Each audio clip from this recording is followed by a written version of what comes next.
start your engines.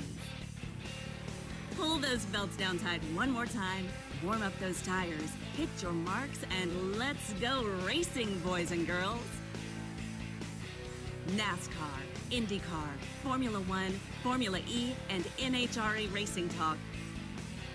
This is the Championship Racing Network. Now here is your hosts, Steve West and Matt Nicholson, with producer John Myers. Yeah, the trio is here. Good morning and welcome into the show. Hope everybody is doing well. It is a nicer Saturday morning to wake up to than what it was 1 week ago. Considerably. Very, very, very considerably. But all things being equal, Yeah. we got out of last Saturday pretty good in the racing world. Thinking it was going to be really, really bad. Oof. And it ended up turning out really, really good. I mean, there was a point during the week where you and I actually talked about the fact that we have been up in the tower when we had to do a doubleheader on one day at Talladega. Mm-hmm. And we talked about the possibility, could we get in a triple header? Yeah. Double headers with practice. Yeah. Luckily, we didn't have to do that. Yeah, luckily. So, anyway, with that good news here, I'm Steve West. That is Good Matt morning. Nicholson, the man over there pressing the buttons and trying to get us on to our video side is one John Myers. We're good? We're good. We're up on video. Thank you. Which, by the way, we're kind of changing some things. We talked about this a little bit beforehand. So those of you that are watching us via Facebook Live, you're actually kind of secondary because the Zuckerbergers apparently decided that they were going to try something weird and stupid and we didn't have control over our own content. So we're now using our main video source as YouTube and we're just sharing it over to Facebook. So what we ask that you do is, and this is free. Let's face it, not much in life is free anymore. So this is free. Go onto YouTube, look up Championship Racing Network, subscribe to it, and that way you'll get notification whenever it is that we actually do go live. Have I got all that correct there, John? I want to make sure that I didn't mess anything up or misinform somebody. Yep, subscribe button is right down there. Just As you're click the watching the red video. box and It's free to you subscribe, and all's good. you'll get all the alerts when we go live. We'll say this, until we kill Facebook, Yeah. Or Mark Zuckerberg does it for us. YouTube may lag a little bit. Happens. It's, So- yeah. So the Definitely lagging a sooner little bit. everyone migrates from Facebook to YouTube, the better. Agreed. So, yeah. Tell your family, tell your friends, tell your friends' family and your family's friends. Just make sure that they all know you. Otherwise, at 7 o'clock in the morning Central Time, they might get a little upset at you. All right, let's get to talking about what we got going on here. We began the race weekend last weekend right after the show aired. Formula E kicked everything off. Stoffel Van Dorn won the pole and then promptly had it stripped because apparently the guys on the crew put on a tire that had a number not declared by the team during pre-qualifying tech. That's a first for me. Same here. So his Same time here. was scratched. Antonio Felix DaCosta was awarded the pole. At the end of the race, however, it was not DaCosta in victory lane. Rain was falling throughout the entire race. It caused 5 safety car periods, created an energy management strategy play among the teams as well. This is one of the longer tracks that was out there as far as how long it would be per lap. So, yeah, that's going to come into play for the Sunday morning race as well. Foreshadowing. Best at it in the first race of the doubleheader weekend was Mercedes. Not really certain that comes as a shock considering what they've done in Formula One too. And their driver Nick DeVries, he raced second to DaCosta for most of the race and then used his energy wisely and he had a late race attack mode set up for himself. It worked and he was able to get around DaCosta and get the win. Nico Muller actually claimed second. Stoffel Van Dorn jumped back up to third, trailed by Nick Cassidy, Rene Rast, Robin Frines, Lucas DeGrassi, Jake Dennis, Jean-Eric Vernon, Oliver Rowland in the top 10. A lack of energy management dropped DaCosta all the way down to 12th by the time the checkered flag was shown. We'll deal with points after race number 2, so don't worry about it. Yes, sir? Mm-hmm. Oh, I thought you had a comment. You moved over in front of the microphone, John. Nope. A bit later on Saturday, finally, the clouds parted here in Alabama. Track dryers have been doing an amazing job, and the Arca Menards General Tire 200 got underway, rather surprisingly, pretty much on time. Yeah. For a it was. while, it was looking like it might actually be 2020 ARCA Menard Series champion and hometown guy Brett Holmes' day. He led the field for a pretty good portion of the day. Mm-hmm.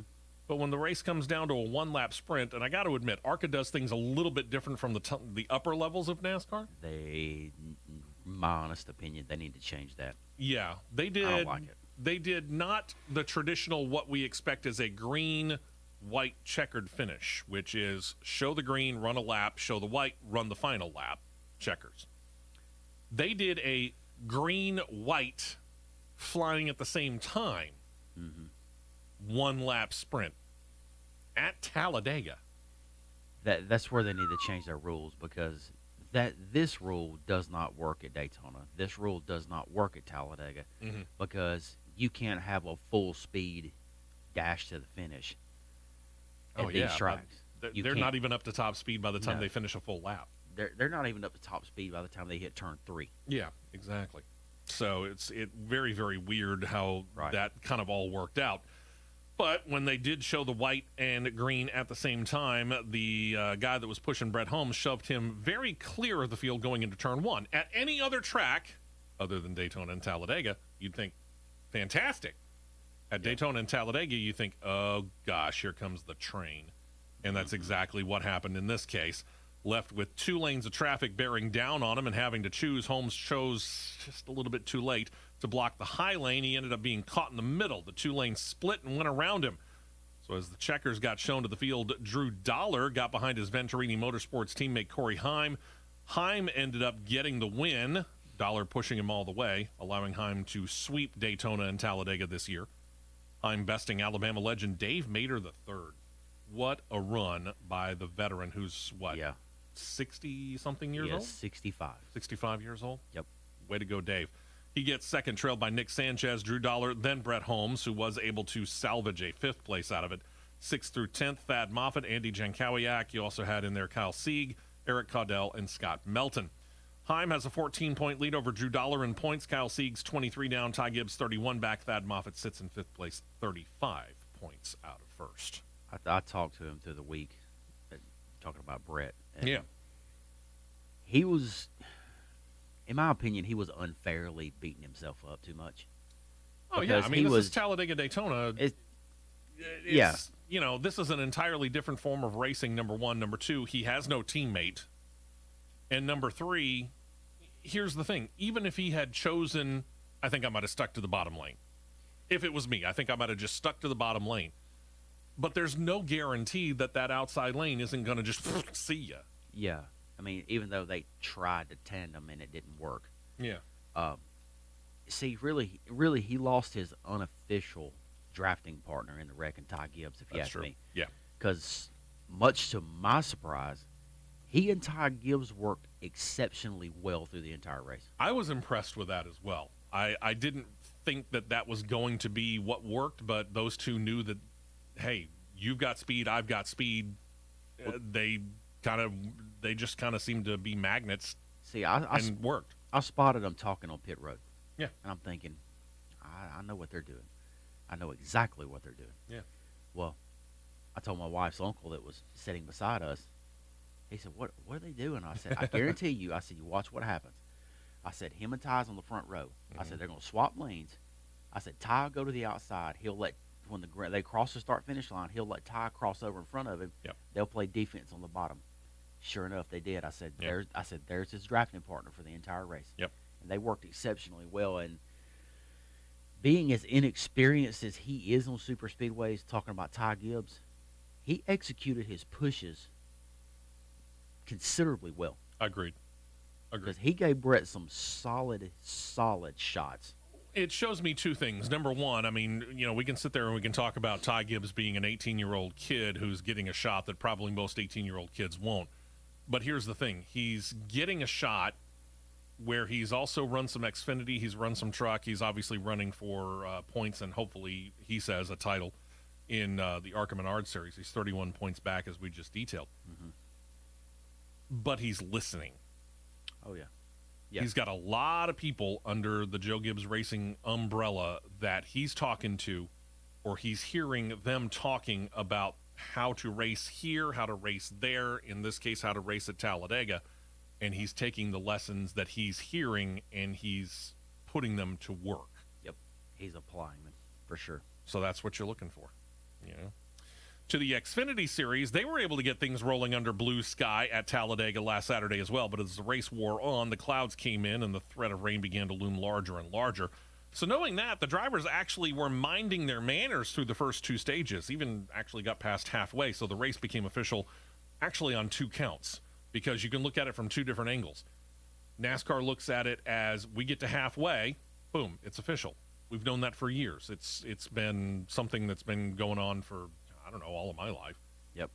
And now with stage racing, sometimes the second stage happens after you get past halfway. Sometimes it happens before you get to the halfway point. In this case, it happened before we got to the halfway point.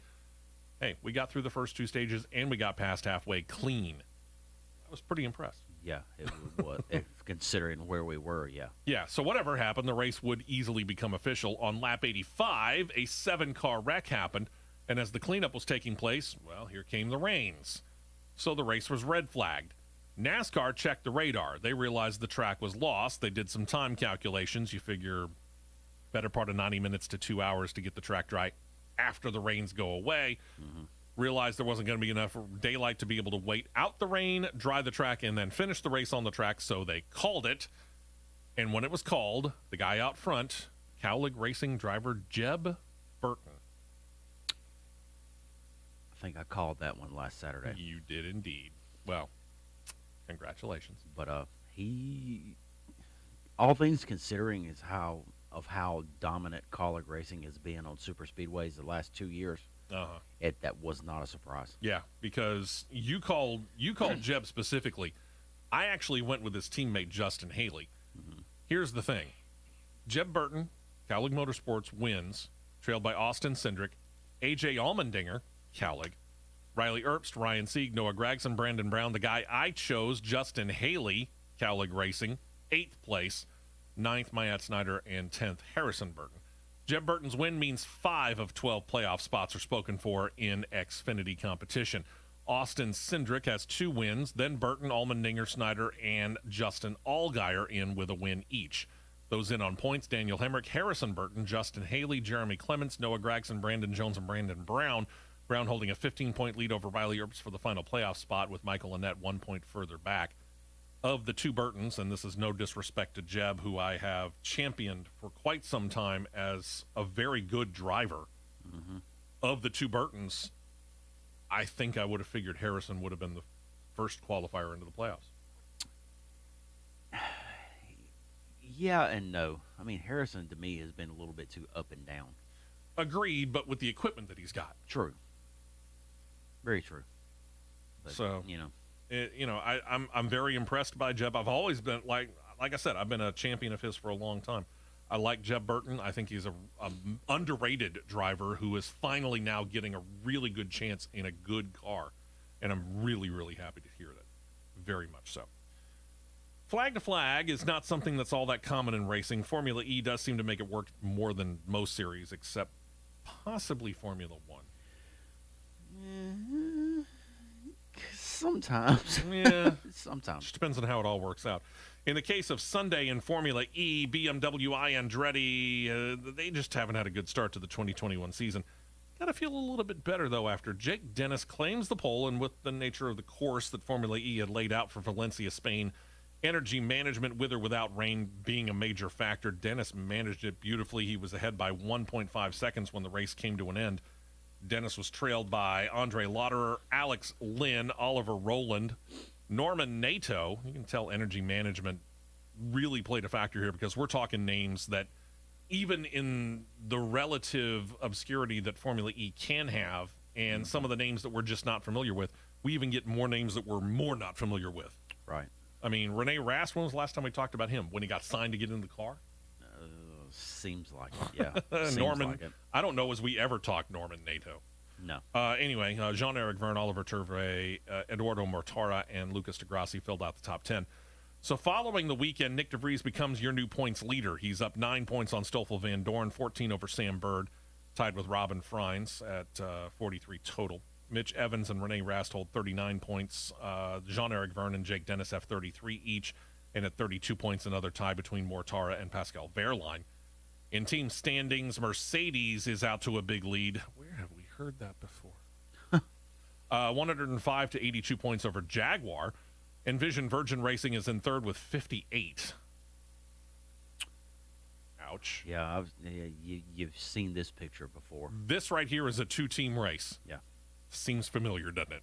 At 57 points is DS Takeda, Audi Sport ABT Schaeffler there at 52. 50 for Tag Heuer Porsche. BMW and Andretti and Mahindra are tied at 45 each. Rocket Venturi 43. Dragon Penske is up to 42. Nissan holds 38. And after a disastrous weekend, Neo 333 is back to their old ways, and they only have 18 points on the season. We got to take a break, but when we come back, we talked about one Sunday race going flag to flag or wire to wire or whatever you want to call it. Could IndyCar do it as they got back into racing? We'll let you know about that. When we come back, we're just underway on this, the 1st of May, 2021 edition of CRN. Stay right here for more on the Championship Racing Network.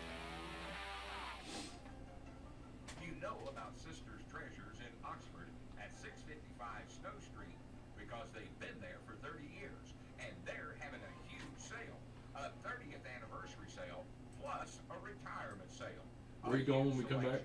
Lots of Hey, IndyCar. rings, bracelets, pendants, necklaces, earrings, diamonds, beautiful gemstones, bridal sets. You'll find it all. Everything is marked down, even the crystal and the gifts. It's the 30th anniversary and retirement sale at All right. Sisters Treasures at 655 Snow Street in Oxford.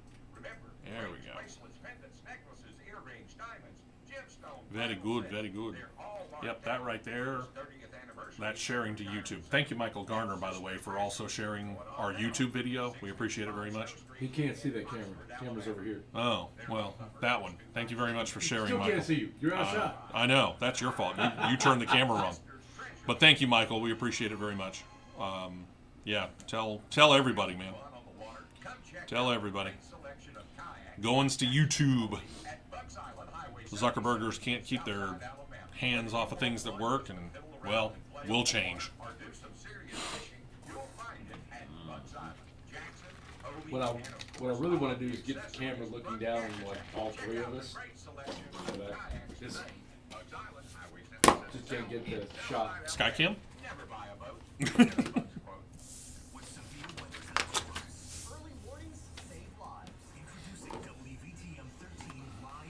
Just can't get the shot. I hope there's something in here. I didn't look at it far enough. I hope there's something in here about throwbacks. There are some severely butchered throwbacks. I've got some. I didn't get into a whole lot of detail just because we had so much news this week. But yeah, I've got some. Yeah, there are some that look horrible. There are a couple that look pretty good, though. A couple. Yeah. Fuel only. Go, go, go. We're back to the Championship Racing Network. So we're into Sunday from last weekend here. We talked about the first race of the day. That was Formula E. IndyCar was next up, and we got to wondering whether we could see two races where the person who got the pole could actually claim the win. Yep, we went 2 for 2. Colton Herta claimed the pole. He went and led 97 of the 100 laps on the day. He actually only found himself out of first because of pit stops. As the checkers were being shown, Herta had a 2.5-second lead over second place Joseph Newgarden. That's a two-time IndyCar Series champion. Nice win. It was a race that saw 3 full-time cautions for only 9 laps. Herta feels as though that the frustrating start that he had at Barber Motorsports Park the week before is now just an anomaly, as he talked about it after the race. Simon Pagenaud was 3rd. Listen to some of these names. Jack Harvey, 4th. Nice run by Jack. And looking at it at the end, and I can let this know now because statute of limitations has run out on this. We were in pre-race at Talladega, so on one of the televisions, we had the IndyCar race on. We were watching it, and it got done before green flag dropped and we had to do anything all that much.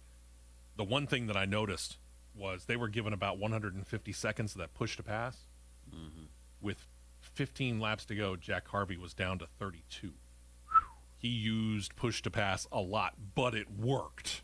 Hey, as long as it works. That's right. because he beat, get this, Scott Dixon, the defending and 6-time IndyCar Series champion. Takuma Sato in there as well. Marcus Ericsson, Will Power, Rinus VeeKay, and Sebastian Bourdais wrap up the top 10. With his win at Barber, Alex Palou, despite a 17th place finish in St. Petersburg, still holds the points lead by 2 on Will Power. Scott Dixon has 65 in third. His win at St. Pete moves Herta up to fourth with 62. Simon Pagenaud holds 54, Sebastian Bourdais 51, tied with Jack Harvey and Rinus VeeKay. Marcus Ericsson has 50, 47 for Joseph Newgarden. And then we get back to Talladega, with racing at Talladega, or with Daytona for that matter. The winner often only has to lead the one lap, the final lap. And that was the situation last Sunday afternoon. While he was running up front near all day and actually had the lead unofficially at points on the track throughout the day, Team Penske driver Brad Keselowski never officially led a lap at the start-finish line. But in a green-white checkered finish, Keselowski was finding himself pushing his cousin, if you will, quasi-teammate, if you will, Wood Brothers driver Matt DiBenedetto.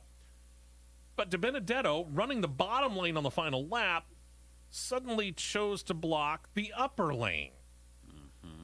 Still not sure why he would do that. I get it, they had a head of steam, but you got a trunk full of a quasi, for all intents and purposes, a teammate. Yeah. And you got, what, half a lap to go? Easy. Yeah. It was a questionable move. It gave Keselowski an opening, to which in the post-race interview, he said he thought to himself once he saw DiBenedetto move to that outside lane, Merry Christmas. His words, not ours. He rolls on to the win, beats William Byron to the finish line. In third, your Daytona 500 winner, Michael McDowell. You can see how bad of a move this was for Matt DiBenedetto. Kevin Harvick in there, then Matt DiBenedetto. So McDowell third, Harvick fourth, DiBenedetto falls to fifth. Kaz Gralla in a Cowlick Racing ride. Sixth. Tyler Reddick, Austin Dillon, Ryan Blaney, Cole Custer round out your top 10. And with that, we now have 9 winners in 10 2021 races. Only 7 playoff slots are left, and we're not even halfway through the regular season. Yeah. Martin Truex Jr. is the 1 seed. He's the only driver with 2 wins. Then you got Joey Logano, William Byron, Ryan Blaney, Brad Keselowski. So all 3 Team Penske drivers are locked into the playoffs. The others in are Kyle Larson, Christopher Bell, Michael McDowell, and Alex Bowman. Those in on points, Denny Hamlin, Kevin Harvick, Chase Elliott, Kyle Busch, Austin Dillon, Ricky Stenhouse Jr., Chris Buescher. Buescher has a 12-point lead over Matt DiBenedetto for 16th. Kurt Busch is 1 point further back on that one, so 17 out. So that brings us to this weekend. Another busy weekend. Begins with the ARCA Menard Series. They're going to run the Dutch Boy 150 at Kansas Speedway this afternoon. Fox Sports 1 and MRN Radio have coverage 1:30 p.m. Eastern, 12:30 p.m. Central Time. This is the place where Brett Holmes got his very first win. And he's running the doubleheader today. Why am I not surprised by that? I'm not surprised either. NTT Data IndyCar Series runs for the 3rd straight week. Tonight is the first race of the Texas Motor Speedway doubleheader. It is the Genesis 300, NBC Sports Network and Indy Radio Network, 7 p.m. Eastern, 6 p.m. Central Time. Is that NBC Sports? I thought it was supposed to be No, that's right. NBC Sports Network, that's right. Then we'll get back to NBC for the Indy Grand Prix and the Indy 500 later on in the month. Camping World Truck Series runs tonight. You were talking doubleheader, and you are saying that Brett is going to run the Truck Series race tonight? Okay. Yep. There at Kansas Speedway, Wise Power 200 coverage, Fox Sports 1, MRN Radio, 7:30 p.m. Eastern, 6:30 p.m. Central Time.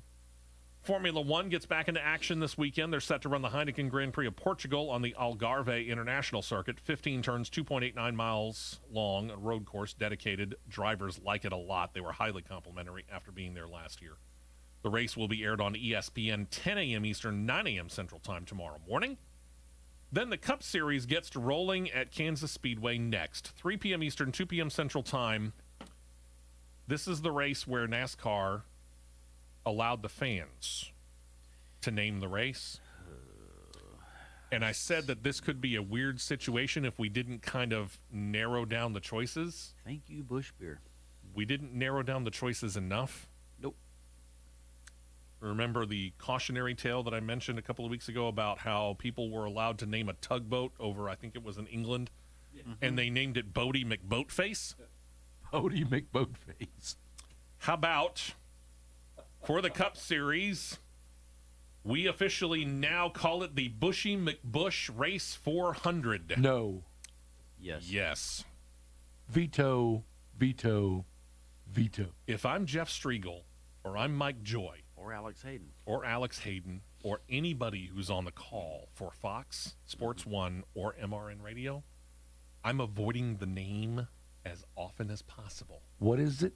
Bushy McBush Race 400. That's what you get when you let some fans name your race. Why couldn't they do Bushy McBush Face? I don't know. Sounds better. I don't know. Not much, but There are three people. There are only three people, with all due respect, within the Cup Series that are celebrating this. Kevin Harvick, because his sponsor is Busch Beer, and Kurt and Kyle Busch. That's it. Bushy McBush. After that, race number 2 of the IndyCar Texas doubleheader begins with what actually comes out as a rather normal name, the XPEL 375.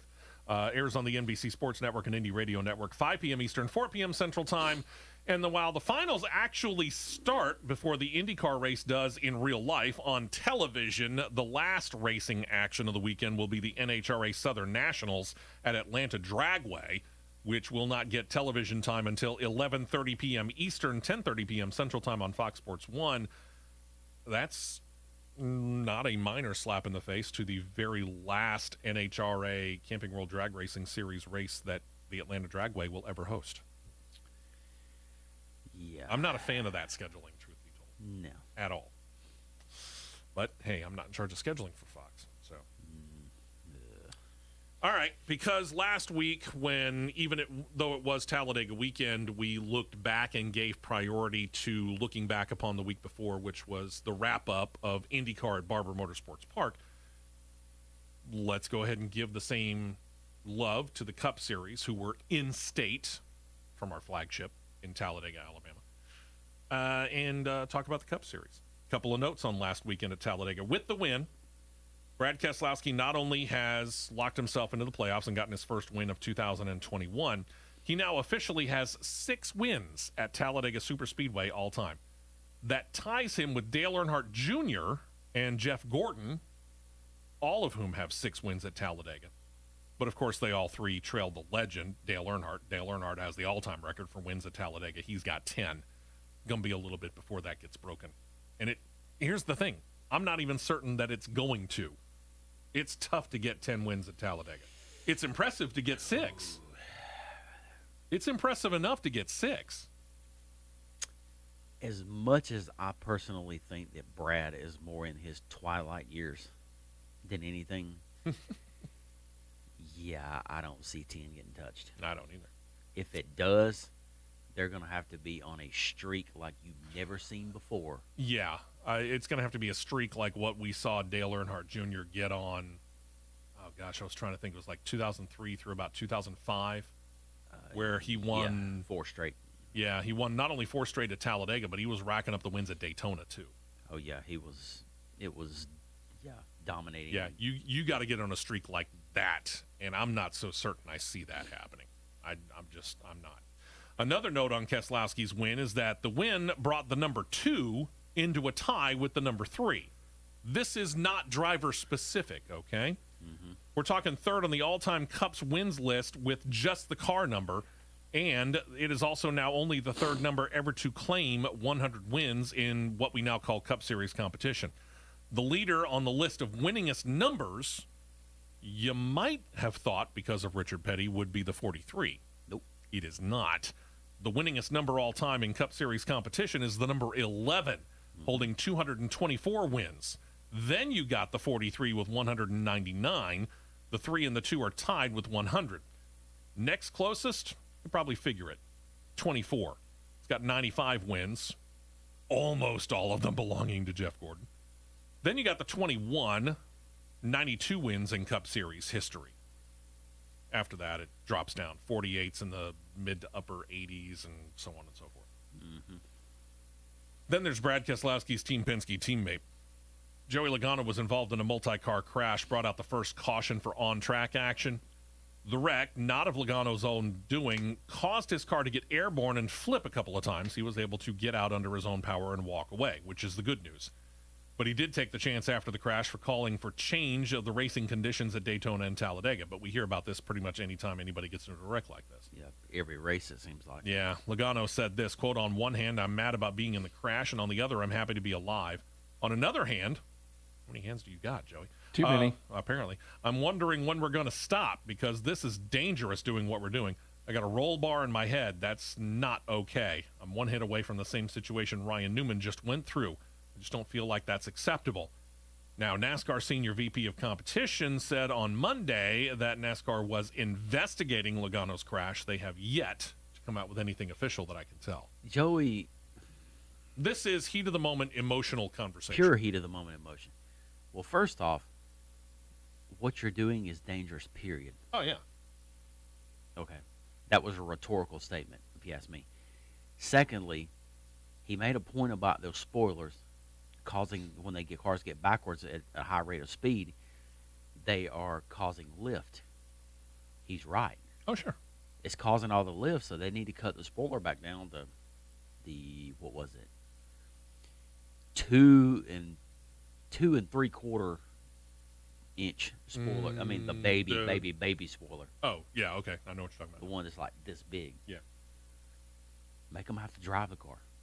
Sure. Or take the spoiler and just lay it back so far that It's almost a non-factor. it's almost a non-factor, like it used to be in the late Regardless 80s. of whether the car's facing forward or backward. Yeah, like it was in the late 80s, early 90s. Yeah. Then we'll see 210, 215 in the draft. Yeah, but your car will get loose, therefore you'll want to back out. True. Very true. But first off, I think you're stretching it a little bit too far with the Ryan Newman statement.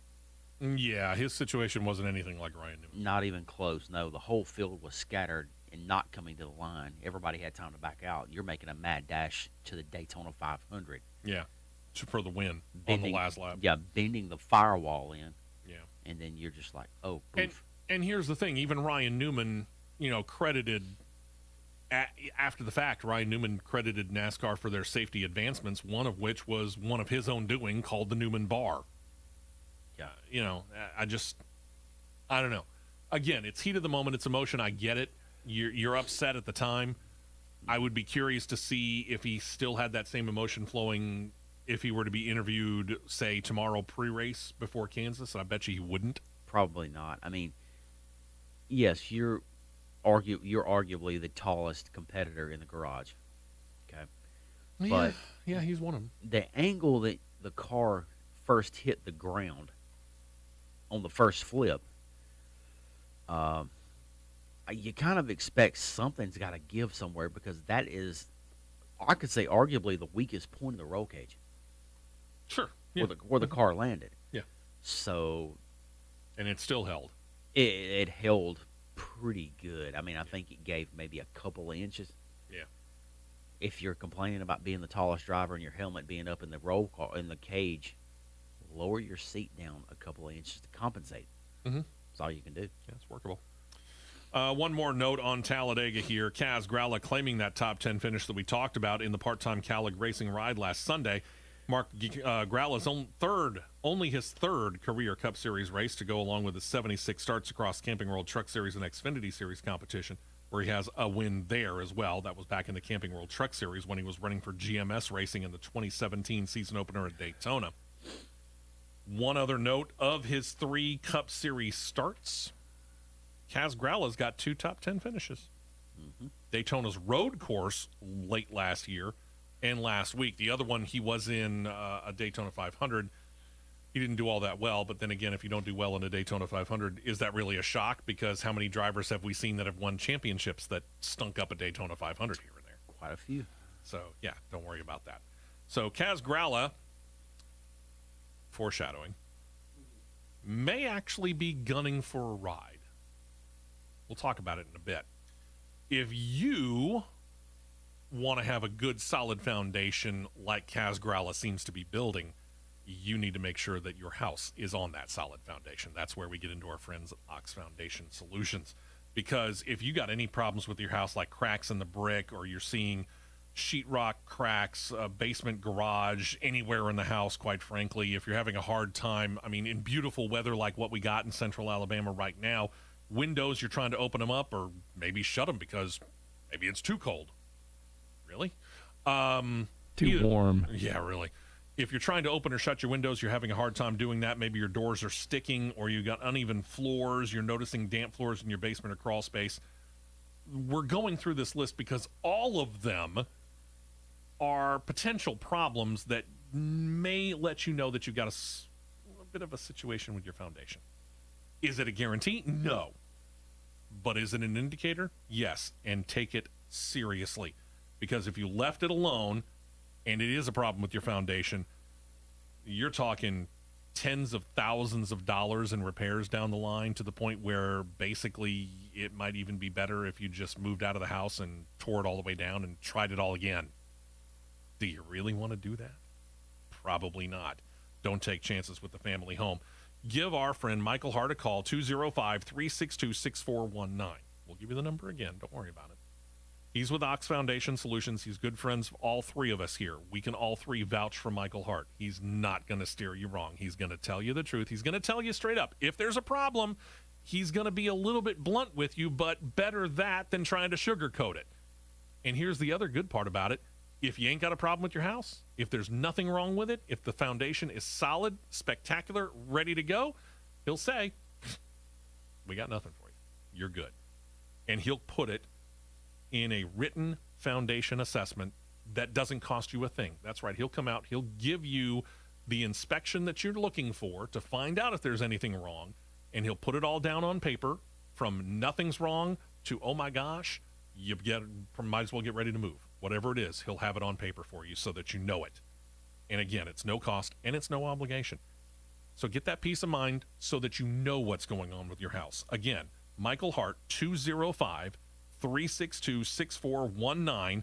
And if you do happen to need repairs and you use Ox Foundation Solutions, which we suggest, because they know exactly what's going on at that point in time, mention the promo code WEST, W-E-S-T, you get 15% off of your total repairs. It's not a bad deal. Can I contact Michael via email?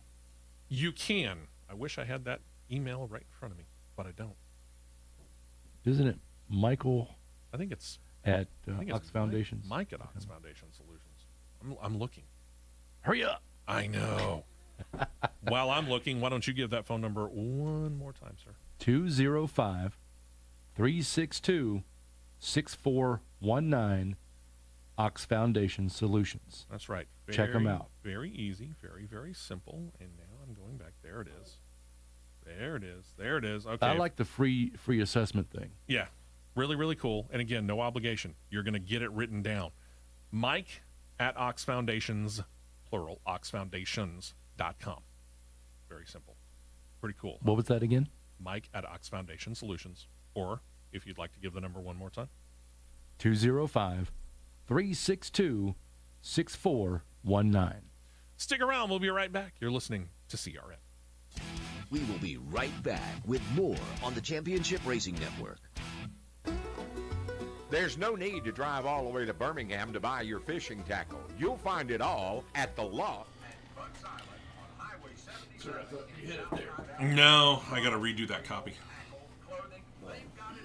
I just know you mentioned it last week. And I did, because I actually forgot that.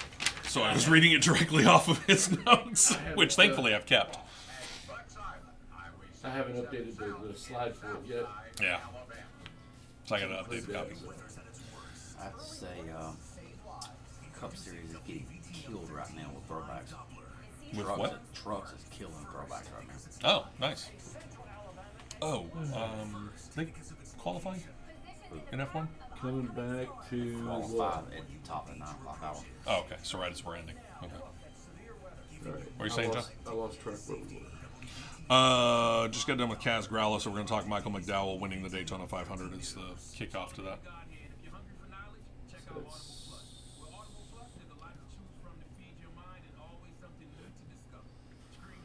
Is that Cup or Xfinity?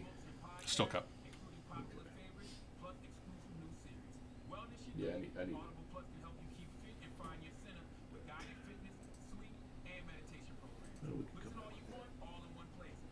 Hello, Dan Lockamy. Yeah, I tried to keep up with comments. You're in for a treat next weekend, bud. Oh, yeah. Keeping up with comments and everything else is just too much. I wish you the best when it comes to Tim and the sound guy that they're going to bring from NASCAR. Ah! If they don't say Harlan's coming. Period. No questions asked. Yeah. We wish we could be there, Dan. We really do. Yeah. We feel like we should be there. Maybe the fall. We really do. Maybe the fall. Here we go. On the Championship Racing Network. Welcome back in. Welcome to everybody who is listening to us on our flagship station, which is Thunder 92.7 WTDR in East Central Alabama, which, if you're not in East Central Alabama at this time, you could also catch it by checking out, quite frankly, almost all of the radio streaming sites. Almost. Yep. And then we've got the video side of things, which we've noted this before. We're going to keep noting it because this is fairly new to us. John has been setting this up, and, we're not in charge anymore, unfortunately, of our own video when it comes to Facebook Live. Thank you to the Zuckerbergers and everybody, Zuckerbergians at Facebook. Yeah, thanks a lot, Mark. So we are switching our main video feed. We're going to keep on Facebook Live for a little while, but we're going to start the transition, and our Facebook feed will probably at some point in time go away. It will go away probably in the next 2 to 3 weeks. We're hoping. But we need your help on that. We need you to let people know about our YouTube channel, which, much like our Facebook channel, our Facebook page, you can follow it, and it doesn't cost you a thing. If you subscribe to our YouTube channel, it don't cost you a thing. Nope, it's free. And you can go back to... Right below here. That's right. You could also go back to 2017, what's that, 4 years ago, and see how we have progressed. Yeah. Yeah. True. Mm-hmm. True. Yeah. Because we still have a few of the older videos that we shot. It was a little crude back then. A little? Just a little. Yeah. In crude. comparison to now, if now is the equivalent, I'll put it to you on terms that a sci-fi person could understand. How's that? 4 years ago, it was the equivalent of the old sailing ship, the Enterprise, whereas this looks a heck of a lot more like the Starship Enterprise. Yeah, I've been working rather hard on this, and that being said, it's the original Enterprise. It's not. I'm very proud of the result. Yeah, absolutely. So. I mean, the difference literally is night and day. It's light years difference. There's no doubt. Mm-hmm. Which, hey, if you want a Daytona 500, you would notice light years difference as well in the amount of attention that you're going to get. And one Michael McDowell has witnessed that firsthand. He's picking up some sponsorship from a group called CarParts.com. I've used him a couple of times. Company has announced they're going to be a primary sponsor for McDowell at Kansas Speedway and when NASCAR heads to Daytona in August. And he's actually begun a new commercial campaign with McDowell as the spokesman. You may have seen it. If you haven't, it's actually kind of entertaining. Michael McDowell's got a pretty good sense of comedic timing. I've seen it. It's pretty good. I'll give him credit for that. Hendrick Motorsports has their official oil and lubricant partner in Valvoline. Valvoline stepping up a little bit more for this team by sponsoring 2 drivers in 5 total races more throughout the rest of the season. They're teaming up with Kyle Larson, going to be in the hood for 3 races later this year, Nashville, Daytona, and Bristol. And then they're also going to be on the hood of the 24 of William Byron for 2 races later this year, Darlington and the Roval in Charlotte. Rich get richer? Yeah. Not that Valvoline really stepped up that much more, but it does cost a little bit more to go ahead and put your logo on the hood. Just more exposure. Exactly. Joe Gibbs Racing, we're not going to detail all of the throwback paint schemes. We could go the rest of the show, quite frankly. I could go from now to 12 o'clock. Oh, yeah. But we're going to talk about a couple of them here, and we might mention a couple that I didn't put into our notes. One that I found was real interesting is a throwback paint scheme that brings back a look that many actually might not remember. For a driver by the name of Julius Johnson, he was known in and around the garage as Slick. is a South Carolina native who raced the number 18 Buick in the 1970s, 1980s in some 68 races. Had a red and white paint scheme. Red was on the hood and the trunk, while the doors were white with red numbers. Sport Clips coming in. Sport Clips and Denny Hamlin and Joe Gibbs Racing, I've got to give them a lot of credit. They've done a very good job with throwbacks over the course of the last few years. This one, they have, but this one to me is a little more on the underwhelming side. It's the unfortunate part for them is that it's obscure. Yeah. I mean, not a whole lot of people remember Slick. I think I've got a couple of vague memories of him, but I never really knew a whole lot about him. The look, they kind of parked the examples trunk to trunk at a finish line. And I got to give them credit. They did hit the look of the car. Yeah. But you're right. I mean, it's not like that look is going to be one of those that you're going to go, oh, gosh, I remember that car. Truth be told, you probably don't. I hate to say it, but truth be told, you probably don't. Yeah, I mean, looking through so far, looking through the schemes that have been released, and they came out pretty hot and heavy the last couple of weeks. Yeah, they have.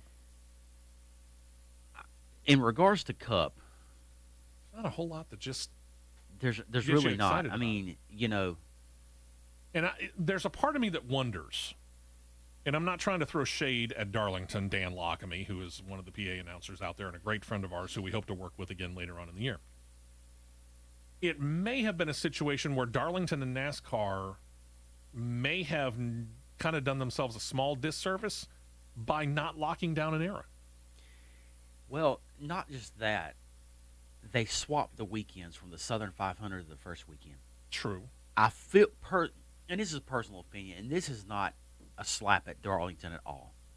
This is not a slap at any one person. By them shifting the weekend from the Southern 500 to this one, I feel like it lost a little bit of its luster. Yeah, it's possible. Because you had it on a holiday weekend. You had it on a holiday weekend. You had it on the granddaddy of them all. Oh, yeah. And everybody's Southern like, 500. Southern 500. Which throwback are we doing? Yeah. I mean, I'm sitting here looking at the M&M scheme right now. That is the most bland thing I've ever seen. 80th anniversary, all they did was change the color of the number 18 from white to brown. Eh. But in regard We've seen that before. the 19 car, they're calling it the matte black scheme, which is nothing but a furniture row throwback color. Yeah. Okay. Logano, why is Shell Pennzoil doing an F1 color car? Are they really? F1, I haven't seen that one. Mario Andretti's first victory in 1971. But Interesting. right now, the one, and I mean, Cup is, I guess it's crew chief honor throwback year. Yeah, Because we you talked got- about the 48. You got the 37, Ryan Priest. They're doing a throwback to Trent Owens' 2002 Darlington Truck Series scheme. Which they hit pretty good. I'll give them credit for that. They hit it pretty good, but I mean, it's JTG Jardy. What are you doing? A blend of new school / old school. The blue Kroger scheme fading into the orange, yellow, and white of Tide. Why? Wow. That's very, very colorful. Very colorful. You know, two cars that kind of pleasantly surprised me. The 77 Spire car Mhm. doing a Robert Presley Jasper Engines throwback. They pretty much knocked that one out of the park. They killed it. Yeah. I'll give them a lot of credit on that one. And you probably will never hear me say this, but Rick Ware Racing actually got something right. The Lenny Pond throwback that Josh Balicki's doing. Oh, gosh, yeah. Mm-hmm. They got that one. Yeah. Hit that one right on the head. But for Cup, your leader in the clubhouse, William Byron, Agreed. by Seen an that one. astronomical amount. I've seen that one detail it for him. But for an overall series, for throwbacks, the Truck Series is annihilating Cup and Xfinity 3 times over. We'll get back to that. Let's get back to Cup Series news in total. I kind of teased this a little bit when it came to the whole Kaz Growler maybe trying to lay some groundwork towards getting a full-time ride. Because, and here's the thing, this should come, it certainly comes as no surprise to us here on this show because we've been following it for a while and it's something both Matt and I predicted. So really it shouldn't come as a shock to you, our listener, because we have said that Cowlick Racing will sooner rather than later enter the Cup Series full-time. We pretty much thought it was going to be next year. Officially, over this week, they announced they're going full-time Cup Series racing in 2022. Team owner Matt Cowlig said that they're going to field at least one car, quote unquote. And if you think about it, they got their pick of drivers. They got 3 full-time drivers in the Xfinity Series, and Justin Haley, A.J. Allmendinger, and Jeb Burton. Justin Haley has won at the Cup Series level. A.J. Allmendinger is a veteran of the Cup Series level. Jeb Burton, he's the one guy that doesn't have that experience. Plus, they just entered, as we noted, Kaz Gralla in the Cup Series race at Talladega. They got a pretty good couple of drivers that they could choose from. And keep the Xfinity Series team intact. Give Jeb Burton a little bit more time to get a little bit more comfortable. I think maybe one more year. He might, depending on, this is an assumption. So let's speculate for a moment. This is pure speculation. We don't know anything, okay? But let's say that they go 2 full-time cars. You put Justin Haley in one, you put A.J. Allmendinger in the other. You drop your Xfinity team down to 2. You put Kaz Gralla full-time in one car, keeping him with Jeb Burton. If A.J. Allmendinger steps out in a year, Jeb Burton's ready to go, or Kaz Gralla's ready to go. I don't think A.J. is wanting to go back to Cup full-time, personally. But I get what you're saying. Let me say this. How about if we did it this way? We put Haley and Allmendinger in the Cup Series in year 1 of full-time competition. Year 2 of full-time competition, A.J. Allmendinger doesn't want to be full-time in Cup. You trade him and Jeb Burton or Kaz Gralla. You can put A.J. Allmendinger back in a series where he has noted he's very comfortable being full-time in the Xfinity Series. Me personally... Again, this is speculation, okay? Me personally, if Matt Cowlig goes to 2 cars, Haley's a no-brainer. Absolutely. Haley's a no-brainer. I'm pulling Jeb Burton. I could see that. I'm pulling Burton. And I have no problem with that. With 16 is one numbered car, and I don't know what the other one would be. Yeah, 10's already taken. Would you flip the numbers and go 61? No, I don't think so. 16. Let's see. 20, 26? Yeah, 26 is not taken. I'm not sure where he would go. Let's see. But, I mean, you know, his 2 numbers that he's well known for in Xfinity competition, 16 and 10. So you add that up, that's 26. Well, 16's gone. 11's gone. Well, what I'm saying is if you take his 2 numbers that are well known in Xfinity competition, you add them together, you come up with 26. 26 could become your Cup Series car. You could, or he can, you know, with the rights of the 13 being open, he could pull 13. Stay in the team. That's true. Yeah, if he wanted to. Because that's the only number that's open in Cup right now. Yeah. Well, time will tell. It's 13. One thing that we do know, Cowlig said the team has bought themselves a new shop. Got one in Welcome, North Carolina. They're going to give themselves a little bit more room to work. Cowlig added, quote, "We'll have at least one car, let's put it that way, so that's definitely a done deal. We're super excited about that. It's the reason we'll run 10 or 11 Cup races this year, and man, we're already 3 in. He's excited. I mean, if you heard any part of that reveal of that news earlier this week, he is just thrilled to death to be able to go Cup Series racing. And keep in mind that he added this, Allmendinger and Gralla will be splitting the rest of the Cup Series races that Cowlig will run this year. Allmendinger will run probably just about all the road course races, and any of the oval tracks probably going to be Gralla behind the wheel. But Gralla might get a road course or 2. We'll see. No telling. Yep. In other news, it's been reported a number of companies around the country beginning to require their employees to get vaccinated for COVID-19, whether or not they personally want to do it. So the question came up last weekend at Talladega about whether NASCAR would mandate it, considering they travel all around the country. President Steve Phelps was asked about it just before the Cup Series race at Talladega, and a requirement that, well, he feels like it could be problematic at the least. He said, quote, "It is important in my opinion that people get vaccinated. We will continue to monitor and change our policy as necessary in order to make sure that people are safe. We're certainly monitoring, but I'm not going to get into the numbers specifically. The number of people who are in the garage that have been vaccinated does continue to steadily rise." In other words, no, we're not mandating it. Two drivers are notable in that. Bubba Wallace, Denny Hamlin have chosen to be very public about their choice to be vaccinated.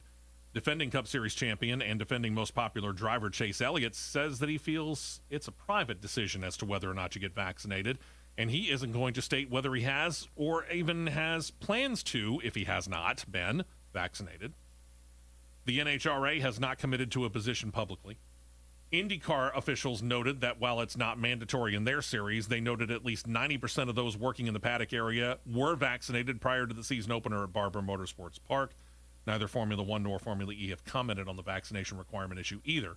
And that brings us back to Phelps, who summed things up on his idea of it by saying, quote, as it relates to the driver corps, I think you'll probably see more and more. We'll ask the drivers, frankly, to try to promote the vaccination process. They have a voice. That voice carries a lot of weight. To the degree that we can help with folks who are uncertain about whether they want to get the vaccine, I think it would be critical to have those with the loudest voice within the sport talking about their vaccinations. Note how he's continuing to skirt around it without necessarily saying, listen, no, we're not going to mandate it, at least not yet. And Chase Elliott's right. It's a personal choice. Yeah. I mean, if I choose to get vaccinated, which you and I have talked about it, if we're going to get to the point where we do get to be able to go back to some of the tracks that Back to traveling, yeah. we're probably going to have to do it. Which, and I've made no bones about this, if you have listened to me doing other radio on Birmingham's 99.5, which I get to do that on Monday, and I'm looking forward to it. I've made no bones about it. I hate needles. The vaccination in and of itself is not the biggest problem that I've got. The problem is that you got to stick a damn needle in my arm, and I don't like that at all. We're twins on that subject. I hate you. If you could make this thing in a pill form. However,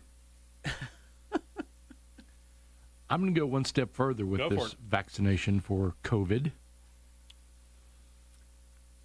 I don't trust it. Straight up, Real quick. do not trust it. Yeah, it's real quick. There's no doubt about it. If I'm going to get this thing, I'm going to find somebody who's got that one stick Johnson & Johnson thing, because God knows I don't want to go back for a second frickin' one. But the thing of it is, because it's a virus, the virus will mutate, I know. which means the vaccine you just took for that strain is no longer valid. I know. Not doing it.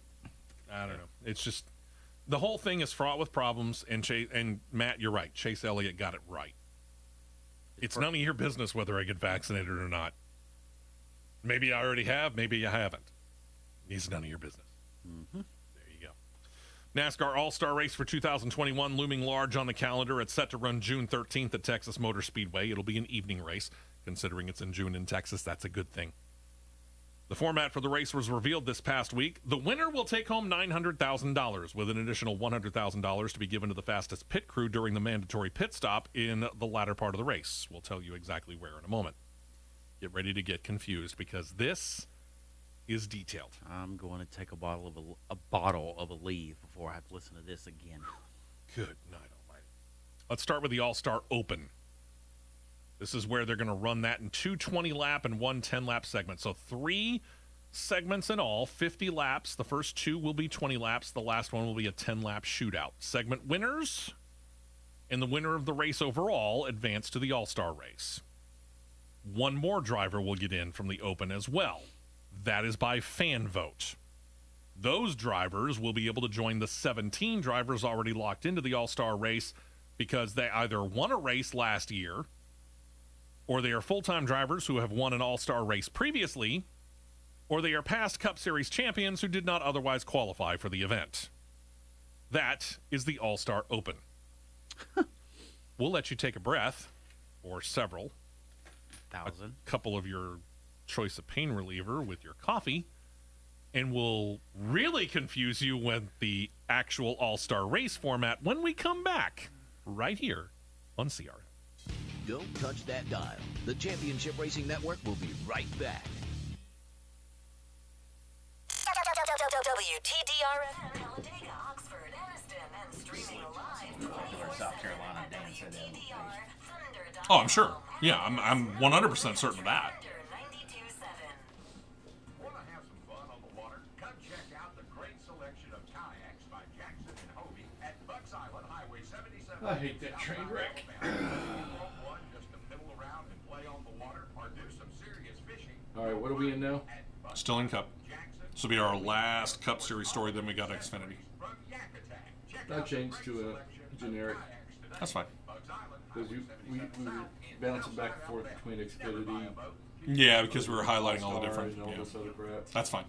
Yeah, the generic NASCAR works great. Well, it was generic. No Oh, go on it.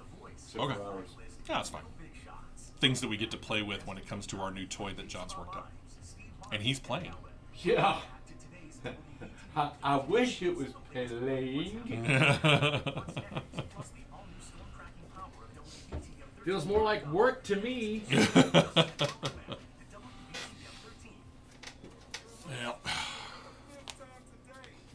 Comes with the territory.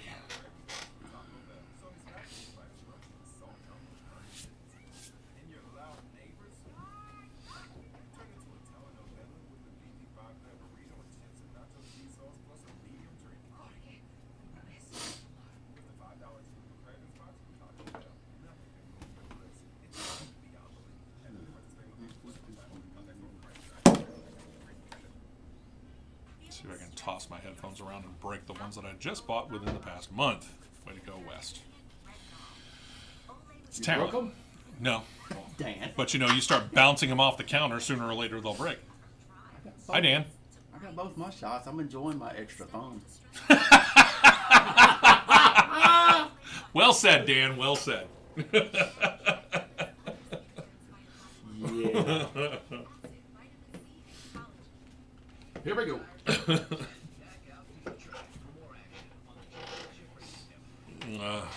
Our good friend Dan Lockamy. The man, Leave it to the him. myth, the legend. Leave it to him to come up with a great line. Yep. All right. Yeah, we're gonna leave you hanging. You need to be on the. You need to be following the video. Mm-hmm. How's that? All right. So we talked about the All-Star Open. Confused yet? If you just now got unconfused, get ready. Buckle up, strap in, pull those belts down tight one more time, and let's go confusing, boys and girls. One more time. All right. So now that we've got everybody in, you've got all the drivers that are transferring from the All-Star Open, joining the 17 who are already locked into the All-Star race, right? 6 segments for the All-Star race. 6? Too much. The first 4 segments are 15 lap sprints each. The initial starting lineup will be set by random draw. After round 1, the field, anywhere from 8th to 12th, will be inverted. After round 2, the entire field will be inverted. After round 3, it's just like after round 1. So from 8th to 12th, based upon a pill draw, I guess, 8th to 12th, they'll invert them. And then round 4 is just a simple, quote unquote, 15 lap sprint race. Confused yet? Yeah. Uh-huh. I was confused when Eddie Gossage was talking about it on Race Hub this week. Ugh. Good Yeah. grief. Here we go. Round 5. Round 5 is your longest stage.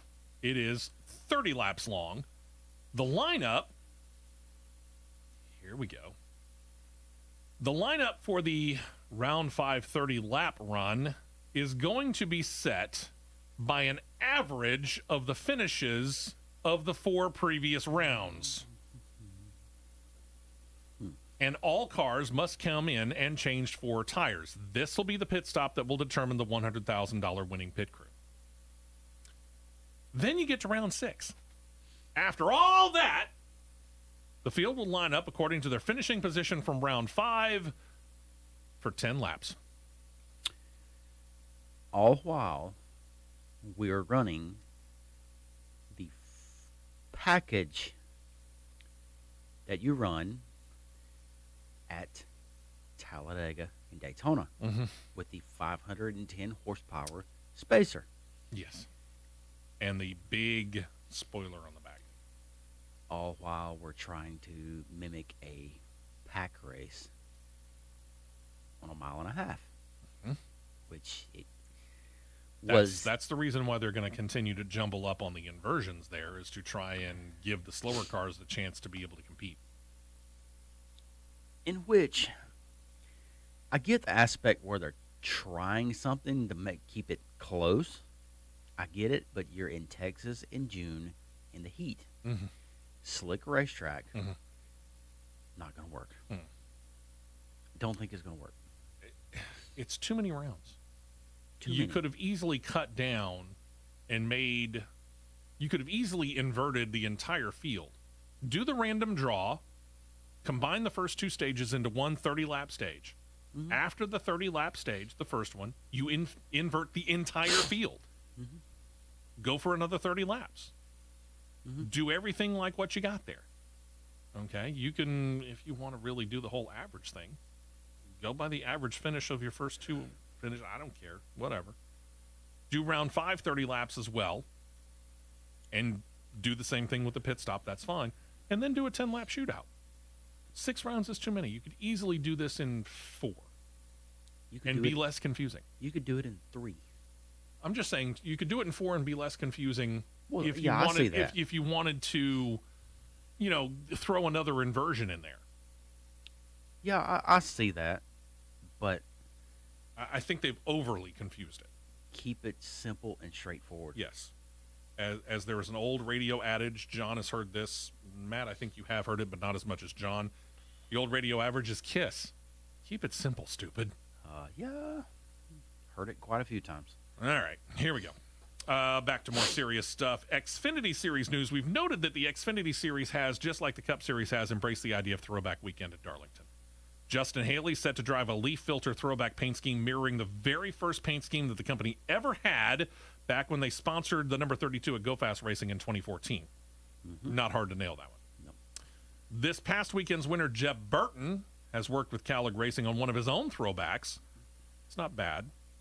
It is MBNA, Ward Burton's MBNA paint scheme from back in 1995. A little bit of help from Nutrient Ag Solutions. Majority of the car is black, got a bright green stripe over a white stripe along the bottom all the way around the car. Pretty good look there, too. Yeah, if they would have got the green a little bit darker, I think they it would have been nailed it. much better. I think they would have nailed it. Michael Annett and Junior Motorsports. Speaking of nailed one, Uh-huh. Junior Motorsports, man, they always seem to get this. they're killing it. Michael Annett and Junior Motorsports are remembering 3-time Cup Series champion Darrell Waltrip. They're going back to the Gatorade look that DW sported in 1979 when Waltrip won 7 races and finished second in the final points to Richard Petty that year. And on top of that, nice job here, Gatorade is the actual sponsor on that car. So then, other than being a Camaro in modern day versus a 1979 Monte Carlo, really the only other difference is the number. Waltrip, of course, drove number 88 that year. Michael Annett drives the number 1. Otherwise, spot on. The thing about with Pilot and Flying J Travel Centers of how they have recently paired up with different companies to make this happen. Yeah. Gatorade, Oreo, Baby Ruth. Mm. Those are Killing it. These are easily, and I will argue with anyone. I don't care. These have easily been the top 3 throwbacks the last 3 years. Yeah, I can't argue that at all. Easily. At all. Ryan Vargas and JD Motorsports with Gary Keller took the time to remember with their number 6 Chevy Camaro Mark Martin with his Valvoline paint scheme from 1994. While they don't actually have Valvoline as the sponsor, the look with Monarch Roofing is a very good reflection of Martin's paint scheme from that year as well. JD Motorsports got this one right too. Yeah. Let's see. Just within the last, day or two, Stewart Haas Racing revealed a number 98 for Riley Herbst. Riley Earps that mirrors Smoke's rookie year Home Depot look. It is not with the Home Depot, but it is with another company that starts with H, Henry Repeating Rifles. Yep. Yeah. Let's face it, they didn't have very far to go to figure out how to make that paint scheme look good, but they made it look good. Well, I mean, going back and looking, I may have to retract my statement about Truck Series just destroying all the 3 series. Xfinity's got some good ones. They do. Highlight some others. free. So, we got Jeffrey Earnhardt doing the 1996 Atlanta Olympics. Which we GM talked car. about. Yeah, we talked about that. You got Justin Allgaier doing the red Dale Earnhardt scheme from the 2000 Daytona 500 with the Tasmanian Devil. Yeah, that's right, too. Yeah. And they're even going as far doing the orange splitter, orange number on the front, orange spoiler, which that was a No Bull 5 race. Yes, it was. Excellent. Well done. You got Josh Berry with the 2001 Pepsi 400 Budweiser car. Mm-hmm. We just talked about Jeb Burton's. We just Yeah, talked that was the Dale Jr. All-Star car. I think we talked about he was going to do that. Is that the one? Yeah. Let's see here. MBM releasing a few. The number 13 that Matt Jaskell is going to drive is throwing back to none other than Mike Skinner's 1991 Glidden paint scheme number 13. Yeah, that's pretty good. That's a good one. That's pretty good right there. And probably the one that gets an F Uh-oh. on this one. I got to see this one. We got Harrison Burton for the old Holiday Inn color scheme. Holiday Inn design, not the color scheme. Yeah, they botched that one. I'm underwhelmed. Yeah. We We got. talked about the 26. We talked about that one.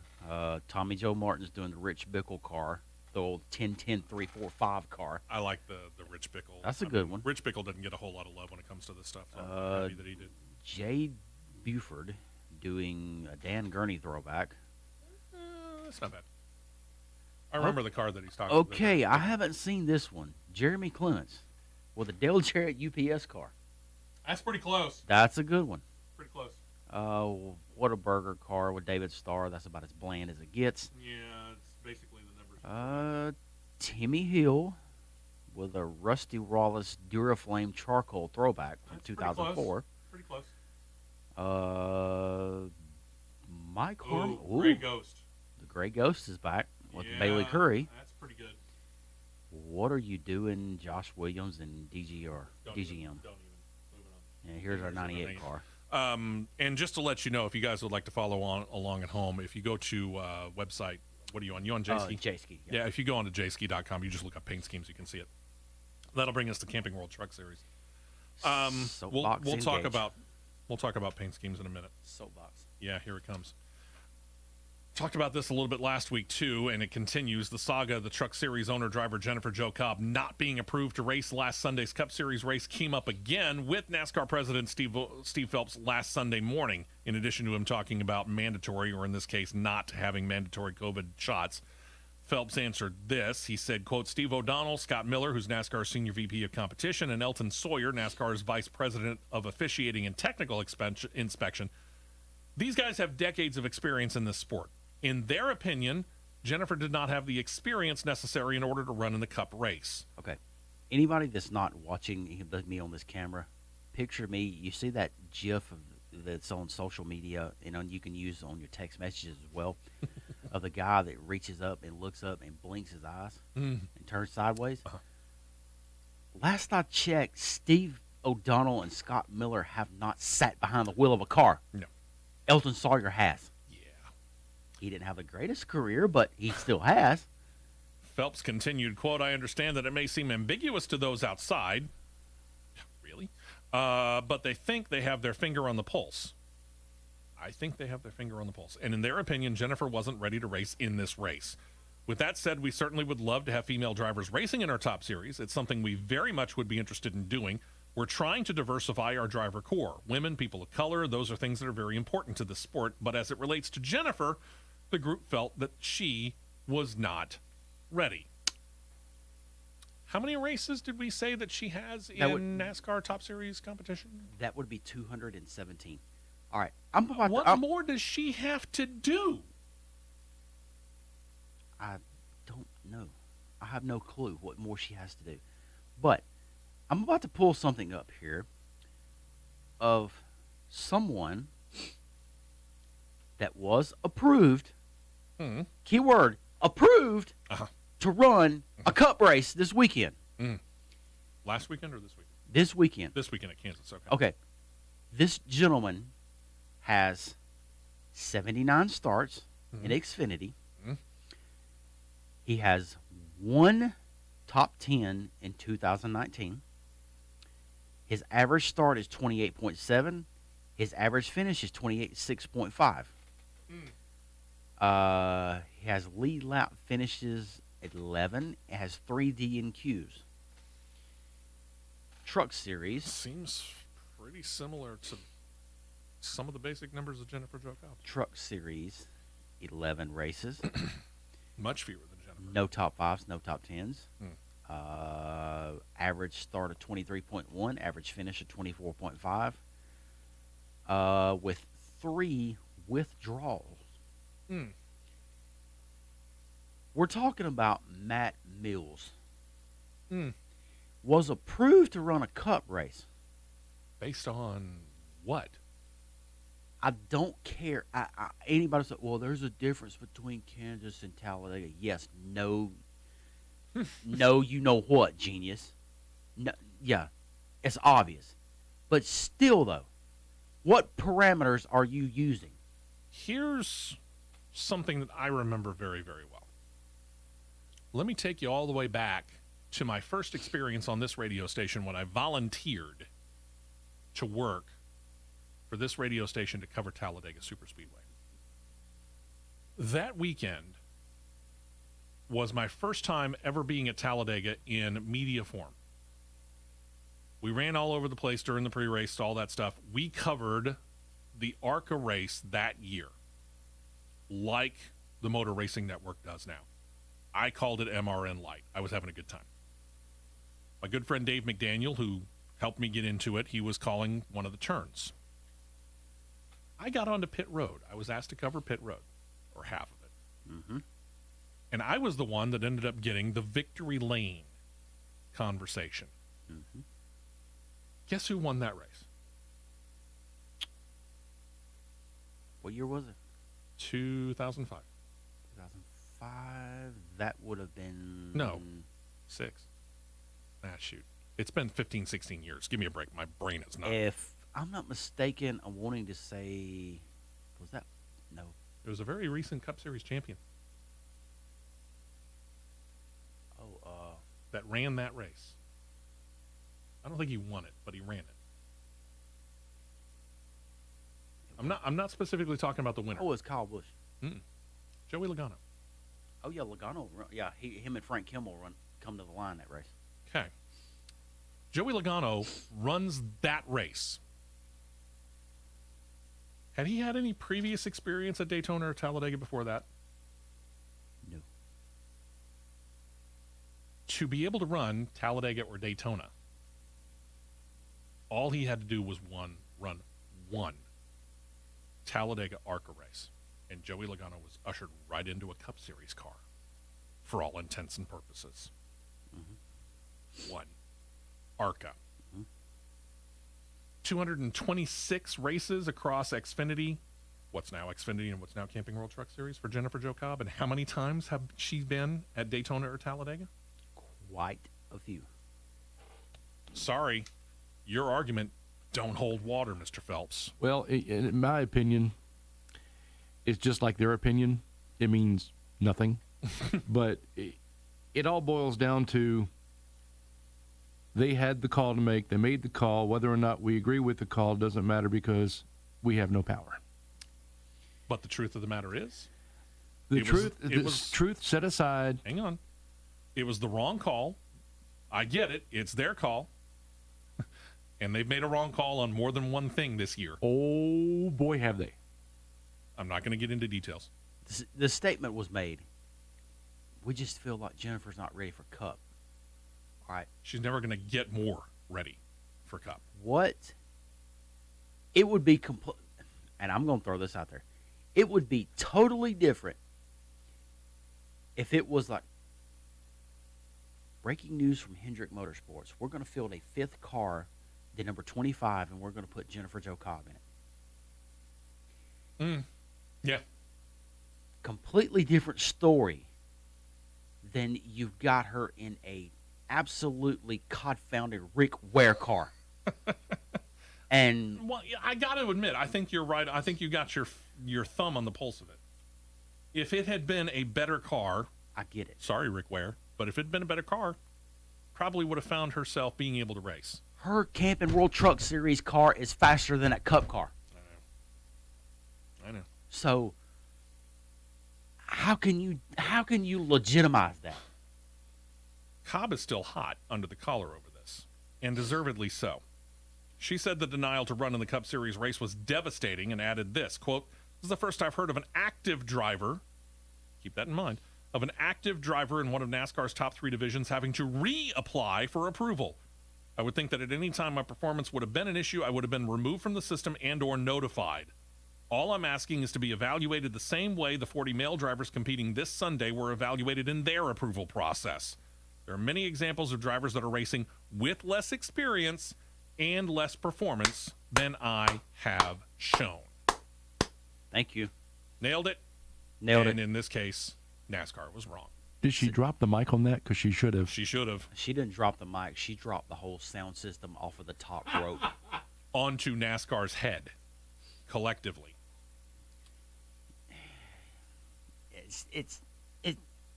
I know. I'm still dumbfounded by this. I am too. I fully get it.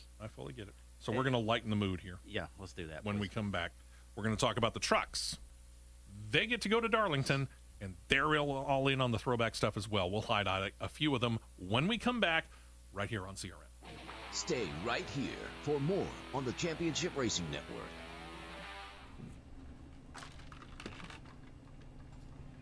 It was. She's absolutely in the right. Absolutely in the right. She nailed it with that statement. Yep.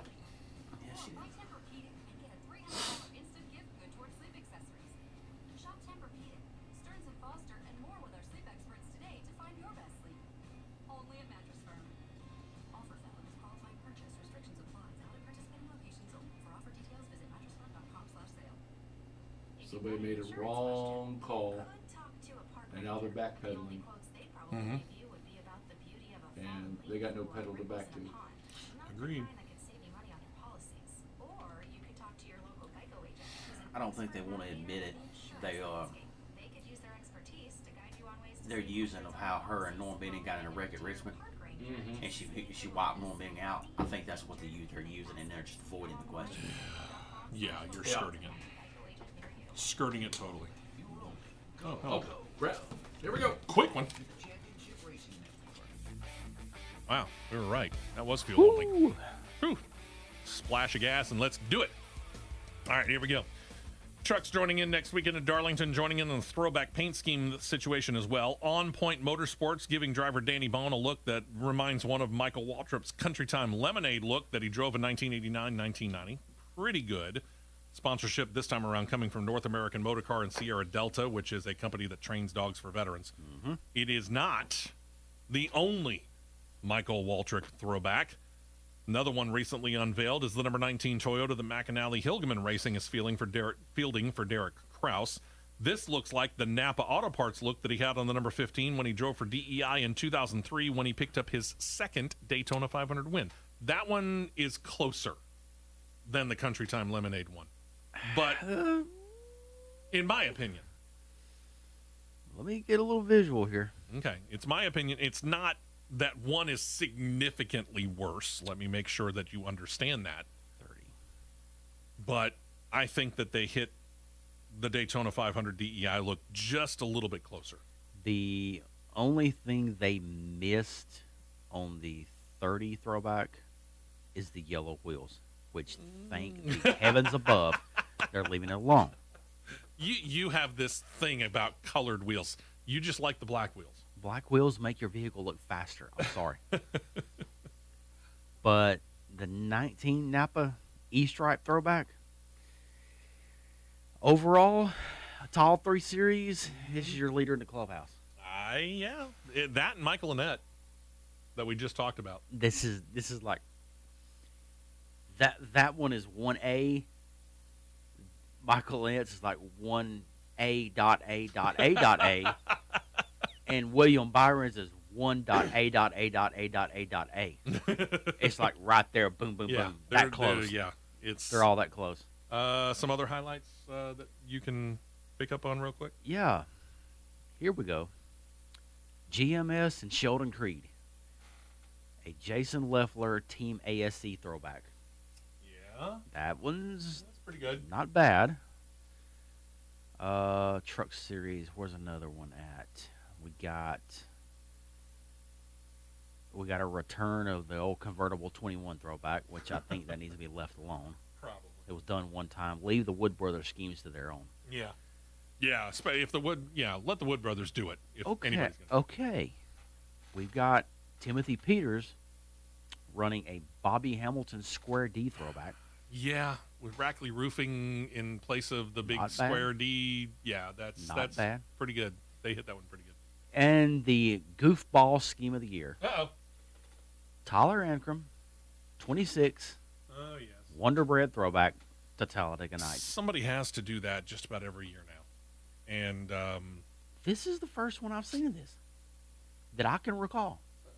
I've seen versions of Wonder Bread Talladega Nights. Yeah, and the first thing somebody put on social media, where's the Fig Newton's logo over the windshield? Just saying. Okay, all right, I missed this one. Mm-hmm. Chase Purdy in the 23. The problem with that one is that it's been done. Has this one been done? Well, maybe not that one specifically, but the overall look. The late model scheme. Yeah, The golden it's the rim. late model Davey Allison as opposed to what Tony Stewart did a few years ago with throwing back to the Bobby Allison Coca-Cola look. But if you look at the two of them, the paint schemes Yeah. are effectively the same. That's why I say it's pretty much been Pretty done. Close, yeah. Pretty close. Those are the really only bullet point ones in truck Yeah. so far. But I'm glad that everybody's joining in on it. It's good stuff. Oh, yeah, Like to hear it. for sure. Then there's this. Basic NASCAR news. The news about a month ago that iRacing was working up for the Pro Invitational series of races this year, a Chicago street course. Yeah, it gave NASCAR the idea that it might actually be possible to do that in real life. Oh, strap in, boys and girls. Nothing's been revealed since then. Well, a month and 3 days later, NASCAR officials state that an iRacing event is something of a dry run to see how feasible it might be. The iRacing event set to take place June 2nd, but according to a report in the Sports Business Journal, while officials stopped short of saying that they are working with officials in Chicago to make it happen, NASCAR's acknowledging that a street course is something that they want to try. This year, with the addition of more road course races and the return of dirt track racing to the series schedule, they seem to be quite willing to experiment, and they state that if Chicago is willing, sources told the Sports Business Journal, this could happen as soon as 2022. No, that's not happening. I don't see it. You said the key. Chicago? You said the key word, Chicago. Chicago. You have a perfectly good facility sitting in Joliet that you left Uh-huh. and you abandoned. Yeah. So, Chicago, we're sorry for leaving and we're going to come back. Why? To do a street race? Of all things, a street race, and it'd be done not in a true street race. It'd be done in what's the name of that park? Shoot. Whatever. Why did I don't know why I was wanting to say Herdmont Park. I don't know why that I came don't to think mind. that's it. But either way, they also want to take it down one of the busiest streets in all of Chicago. And remember, Chicago is still the third largest city by population, including the entire metro area in the entire country. And their Lakeshore Parkway is one of the busiest streets in all of Chicago, and they want to close down a portion of that to go racing? I find it very hard to believe Chicago officials are going to sign off on this. Yeah, I doubt it's going to happen. Okay. You want to go city street racing, let's go to some other city someplace else that probably is a little bit more open and, well, let's face it, not as, well, head up their hindquarters. If it happens at all, it won't be 2022. I guarantee you that. No. Not at all. NASCAR's Race Team Alliance has ordered up a study from Nielsen. Nielsen's likely best known for that people meter that determines television ratings. But they also do other stuff, and the two have teamed up to study the potential value of moving the numbers on the sides of the NASCAR Cup Series cars. I can tell you now where that people meter is going. 0. Once that study's complete, it is expected the RTA would share the results with NASCAR, if it's in their favor. But NASCAR, while trying it in last year's All-Star race, has not commented further on the idea. According to reports, some, not all, some teams are in favor of moving the number back, which they state would allow for more sponsor media exposure, which could translate, into more and or longer deals with current or potential sponsors. Is the hood not enough space for exposure? You also got to plaster it all along where your door is. I don't know. I'll tell you what's going to end up happening. I get it. We need money in the sport. I get it. But this, I don't think, is the way to do it. But when you got your cost controlling these cars with Gen 7 generic cars, basically, the only thing that's going to be non-generic is going to be the engine and the nose piece on the car and the tailpiece for identification. You've got that many people coming in. You've got this many people building new teams, and you've got more coming in next year. See if this phrase sounds familiar to something that I have been saying over the past 2 to 3 weeks, Matt. This is a solution in search of a problem. I think I've heard that phrase more times, and quite other high ups and major facilities around here. I'm not going to call any names. I've heard the same thing as well. And they're racing around the Buckingham Fountain in Chicago. Thank you. All right. Yeah. So Let's leave it alone, people. Let's go to this. This is good news. Oh, this is fantastic. When NASCAR returns to Atlanta Motor Speedway for the second race of 2021, that's the weekend of June 10th and 11th, the grandstands are wide open. 100%, people. That's right. Grandstand capacity at Atlanta Motor Speedway listed at 71,000, and they will sell tickets for 71,000. Is it go ahead. June or July? July. Sorry, July 10th and 11th. With infield attendance, the track can easily top 100,000 people. This is a move that is following the lead done by Mercedes-Benz Stadium, which is the home of the NFL's Atlanta Falcons, and the Atlanta Major League Soccer team, known as the United. They're going to run at 100% capacity. And Truist Park, which is home of Major League Baseball's Atlanta Braves, they're going to go 100% later this month as well. So Atlanta Motor Speedway followed suit. And yes. I think, not 100% sure, but amen to that. I think State Farm Arena is going 100 as well. Wouldn't shock me at all. That would be the home That'd be of the a no-brainer. Atlanta Hawks Yeah. NBA team. Then there's the ARCA Menard Series. Last Saturday, during that series race at Talladega, 48-year-old Derek Lancaster got turned into the Alabama Gang Superstretch wall. He hit it hard. He likely knocked a line loose under the hood. We're thinking oil. Hasn't been confirmed. That I think was a fuel fire. You think it was fuel? Okay. Yeah. Either way, they've not confirmed which line got knocked loose, but one of them got knocked loose, and it caused the car to catch on fire. Lancaster was able to get the car to a safe stop in the infield grass in turn 3, but in the process, he suffered pretty bad burns to parts of his body, second and third degree, from what we understand, to different parts. We don't have specifics on that, and we're not going to give it anyway at 8 o'clock in the morning.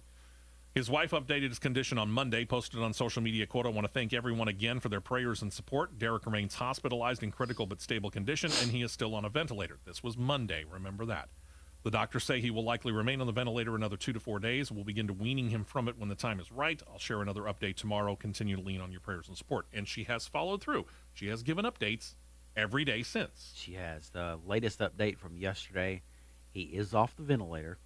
He started hydrotherapy for his burns, and his pain is well controlled. He's working through the physical and the occupational therapy. And that was all it said right there. They're saying thanks for the prayers and support. He's still in Birmingham at UAB. Yeah. Continue to keep him in your thoughts and Keeping him prayers. there for sure. Absolutely. He's making pretty good progress. He is, yeah. And I mean, you were there, I was there, we saw it. It was horrifying. I mean, it's that scary. It was a shot. When your car gets engulfed in flames like that car was, that's scary. Where the burns and stuff came in, and it's been a while, if ever, since I've seen this. There were images and shots of the car to where you could see where fire was coming in through the cockpit, through the top, where the A post and the B post come together at the top roof rail. That's tough. There was fire coming in the cockpit, so that's where all that came in. Well, and that gets us to the point where we want to make sure that everything is solid on your cars. And solid on your house, too. Mm-hmm. We're not trying to make light of it, truth be told. But, yeah, you want to make sure that car is solid. You want to make sure your house is solid. That's where Ox Foundation Solutions comes in. Because if you got cracks in your brick, you got cracks in the basement or garage wall, sheetrock, or something like that, that is a sign that the foundation may be failing on your house. Other signs, uneven floors, some water standing in a basement or crawl space. Damp floors could also be an indication. If you're trying to open up doors and or windows, they're sticking, making it very hard to get open or shut. That's another indication. All of them, if left untreated, and it is a foundation problem, could end up costing you much more money than you would ever want to spend trying to get it fixed and get it right. So let's try and head this thing off at the pass, to borrow an old cliche. Call Michael Hart, our good friend at Ox Foundation Solutions. Michael is available to you, 205-362-6419, or Mike at oxfoundations.com. He'll come out. He will give you a written assessment at no cost to you. He'll figure out if there's anything wrong with the house. He'll get it all written down, and he'll hand it to you, and that's that.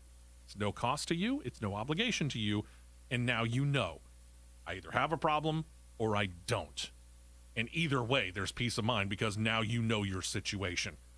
If you happen to have problems with your house, get it fixed and get Ox Foundation Solutions to do it because they came out, they diagnosed exactly what was wrong. That way they know exactly what it is that they're going to go fix, and they're not going to fix anything else that isn't broken. Mention the promo code WEST. You get 15% off any repair that you might need. So again, get the process started. No cost, no obligation, written foundation assessment of your house with Michael Hart at 205-362-6419. Again, if you need work done, 15% off if you mention the promo code WEST, or you can just email him and he will get back to you very quickly, Mike at oxfoundationsolutions.com, and tell him that CRN sent you. We will be right back with more on the Championship Racing Network. What exactly is the email? Mike at Ox Foundation. Let me double check that. I think it's Ox Foundation Solutions, but Because you said two different emails. Ox Foundations. That's my bad. Oxfoundations.com. I really need to have that in front of me. FOUNDATIONS.com. At Charmin, we heard you shouldn't talk about going to the bathroom in public, so we decided to sing about it. That's what I got. Okay. Remind me to state that at the beginning of the break. Clarified, oxfoundations.com. Well, I had it about halfway through your spiel. I had it up on the video, so. Charmin Super Mega Roll is 6 regular rolls in one. Enjoy the go with Charmin. You know about Sisters Treasures in Woo! at 655 Snow Street because they've been there for 30 years and they're having a huge sale. I'll splash it up. When we come back, I'll splash the Ox again. Retirement sale. And then we go to Indy. Lots of Yep. jewelry, rings, You is correct, sir. necklaces, I should be. beautiful gemstones, bridal sets. You'll find it all. Lord knows you pay me enough. Yeah, I pay you as much as I pay me. I pay you as much as I pay me. Sisters Treasures at 655 Snow Street in Oxford. Remember, rings, bracelets, pendants, necklaces, earrings, diamonds, gemstones, bridal sets. They're all marked down for this 30th anniversary and retirement sale. I At think we Sisters got Treasures, 15. Going on now at 655 Snow Street in Oxford, Alabama. Their phone number is 256-835-1594. Sisters We Treasures. got a lot to get to, and we ain't going to get it all in. I can tell you that right now. Foreshadowing. And 2 cans of fuel, and we're back to more racing action on the Championship Racing Network. One quick note, I want to clarify it. And it's, if you're watching on YouTube or Facebook Live, you can see it as well. Correct email, because I'm confusing myself. Mike at oxfoundations.com. That's it. Mike at oxfoundations.com. Trust me, you will like what you get when you let him know that you want him to come out. He's a good guy. All right, to the IndyCar Racing Series. Let's look back on Colton Herta's win at St. Petersburg, should we? It's notable that young Colton has tied his father, Brian Herta, in the number of career IndyCar wins. Each of them hold 4. Brian won his 4 races over a 12-year career. In comparison, Colton has gotten his 4th win in only his 34th race. And unlike most of his father's career, Herta has quickly established himself as a title contender in the series. Here's the interesting note as well, in addendum to that. Brian Herta is not just an employee of Andretti Autosport, the team that Colton drives for. In fact, Brian, Dad, is Colton's race strategist. I bet those arguments get good. There are certain people in every single industry, doesn't matter what it is, whose word means just that much more. Yeah. Radio has their people. Racing, each series has their people. If you have made a fan of Mario Andretti, You've done something. that holds some weight. A lot. The 1978 Formula One title winner recently spoke to motorsport.com, said that he's been watching Colton Herta. He's been watching him beat some of the best that IndyCar has to offer. He specifically named six-time champion Scott Dixon and another former champion and Indy 500 winner in Will Power. Said that he's such a fan, he knows now that after only 34 races, Colton Herta can not only take them on, but he can beat them by doing raw speed or simply outdriving them. And feels like Colton Herta could actually do more than hold his own would he switch to Formula One. That's a driver to watch. Yeah. With the news that Miami's getting a Formula One race, we mentioned it on the show last week, Mario Andretti said that the U.S. is one of the few countries that can actually take two Formula One races in a year in the world, and feels that it might actually be the right time for Herta to try out the series. Added that he is actively working on Colton Herta's behalf to try and find him an F1 ride. Said that what the series is lacking in the U.S. is really just a homegrown driver to root for. And he is correct. I don't disagree at all. He's very correct. After St. Petersburg and updated rookie standings, the former F1 driver Romain Grosjean, who finished 13th in St. Petersburg, is still leading with 37 points. Just behind him is Scott McLaughlin. He's racked up 35 points after two races after he finished 11th at St. Pete. Jimmy Johnson still stumbling out of the blocks. He continues that steep learning curve that he mentioned after the Barber Motorsports race. He finished a lackluster 22nd at St. Pete. He is last of the three well-noted rookie series drivers with only 19 points. This weekend in Texas, Carlin Racing, they're splitting their ride between two drivers throughout the course of the year. They're moving to Connor Daley for this doubleheader weekend. Daley's driving for two teams this year. He's running the road and street course races for Ed Carpenter because, as we have said numerous times on the show, Ed only runs the races on the oval tracks. So he doesn't get behind the 20. Ed does. Connor Daley was looking for a ride. He gets that ride in Carlin Racing. They put him in the car instead of Max Chilton. Chilton will return for the upcoming GMR Indy Grand Prix and the road course at Indianapolis Motor Speedway. Well, since we talked about the Hertas, let's talk about other fathers and sons. I had somebody bring this up recently. I can't remember who it was, but they were talking about how young these drivers are nowadays. Yeah. And I told them, these kids are getting into highly competitive go-kart racing at ages 4 and 5. Oh, yeah. Oh, yes. So this really should not come as much of a surprise. But the two sons of the late Dan Weldon are indeed following in their father's footsteps. Sebastian, the older of the two, is all of 12. Oliver is 10. But last weekend, as they stood under the sign that denoted Dan Weldon Way in St. Petersburg, where the Weldons lived, Andretti Autosport have announced that they have signed the 12 and the 10-year-old to their driver development program, listing them as junior drivers. How does mom feel about this? Well, their mother, Susie, said, quote, "There have been many summer days where I've been sitting all day in the middle of a field in Central Florida asking them, are you sure this is what you want to do? But they do. They have a passion for it. Now they have a path." She added that racing simply in the kids' DNA. I would be interested to see how that contract for a 10 and a 12-year-old looks. It's got to be very carefully written because there's a lot of states that don't recognize a contract that is signed by anyone under the age of, well, anyone that's considered a minor. That can vary by state to state. Mm-hmm. I guarantee you Susie's name is on there somewhere. Oh, yeah. You know it. As for Dan Weldon, of course, if you don't remember, Weldon raced in IndyCar for a decade, claimed 16 wins over that time, but he was tragically killed in the 2011 season finale race at Las Vegas Motor Speedway just months after he won his second Indy 500. Sebastian then was only 2. Oliver was merely 8 months old. The announcement again in St. Pete was on purpose. They were both born there. I still remember that wreck like it was yesterday. That was ugly. Wow. Ugly. Well, the announcement did say they were junior drivers. Yes. So I imagine they're doing junior driver stuff. At And 10 not- and 12. And not necessarily yeah. gunning for the next Indy race. No. No, And no. they're not even, So- I don't think they're in any of the series that are on the road to Indy ladder. There's really not any outside of Yeah, the Mazda. Yeah. The Mazda Indy. I would say they wouldn't even be in like Indy Lights or anything like that. No. Good gracious, Yeah. no. And at 12, Sebastian might be ready to move up out of go-karts. Oliver's probably still in them.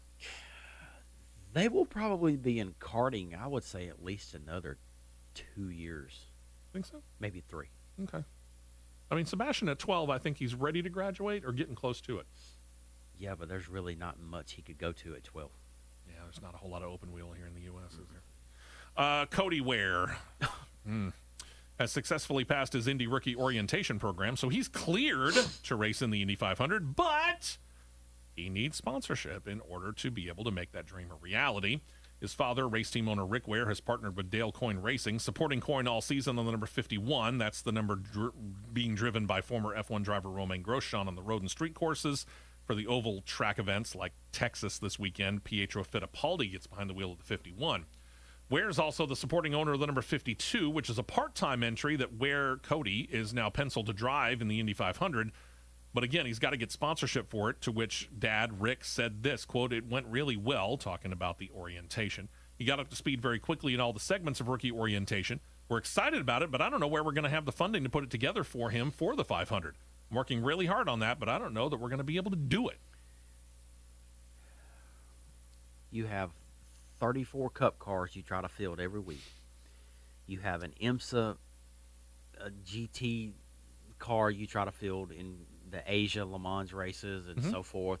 Yep. You've got the money to throw out to field an IndyCar in conjunction with Dale Coyne Racing. But you're trying to find funding that you supposedly can do if you can field a Cup car every single given week and be 35 laps down by lap 10. You can't tell me that there isn't one of his Indy or his NASCAR sponsors that wouldn't jump at the chance for a one race deal. First off, why are you putting Cody Ware in an IndyCar to begin with when he can't finish a Cup race? But is that more the equipment or the driver? That's really both. Oh, well, there you go. But still, I mean, I mean, does he have a lot? He's got a roster of sponsors that give him enough sponsorship to go through a Cup Series year of the cars that are in the Cup Series alone. Leave out the IMSA side of it. Just on the Cup Series side, can you not tell me that one of those sponsors wouldn't look and going, hey, we could get our name prominently put on an IndyCar car for the Indy 500? here's my problem with this. He has more Cup starts than combined Xfinity and Truck put together. That's a problem. Yeah, it is. So let's go to a driver who's got a chance. Will Power, set to stick around the IndyCar series for a while. He announced just before the St. Petersburg race, he and Team Penske have come to terms on an extension to his contract that will run through the 2023 season. The 2014 series champion and 2018 Indy 500 winner said of the new deal, quote, "It's fantastic. I love being at this team. They've been very loyal to me. It's great to be part of such an organization." He is 40 years old. He is the elder statesman at Team Penske, which he joined in 2009. Since then, he's racked up 37 total wins, not all of them with Team Penske because he raced in IndyCar for 2 years before that, I think, and grabbed a couple of wins. And he's also got 52 pole positions. Yeah, Will Power's a guy you want to keep around for a little while because he actually does know Scott Dixon well enough to know how to race him. Yep. And he's got the equipment to do it. Agreed. In looking ahead to 2022, IndyCar's noted they don't have a whole lot of oval tracks on their 2021 schedule, so they're looking into adding more. Racer.com reports that with only Indy, Texas, and Worldwide Tech Raceway at Gateway on the schedule this year, they dropped Iowa, remember. They're not going back to Richmond despite having had it on the schedule in 2019. They didn't end up racing there because of a COVID-19 cancellation. That's more the state of Virginia than IndyCar. They want to have more. Homestead Miami Speedway, which hosted IndyCar from 1996 through 2010, says that they are interested in bringing IndyCar back, according to Racer.com.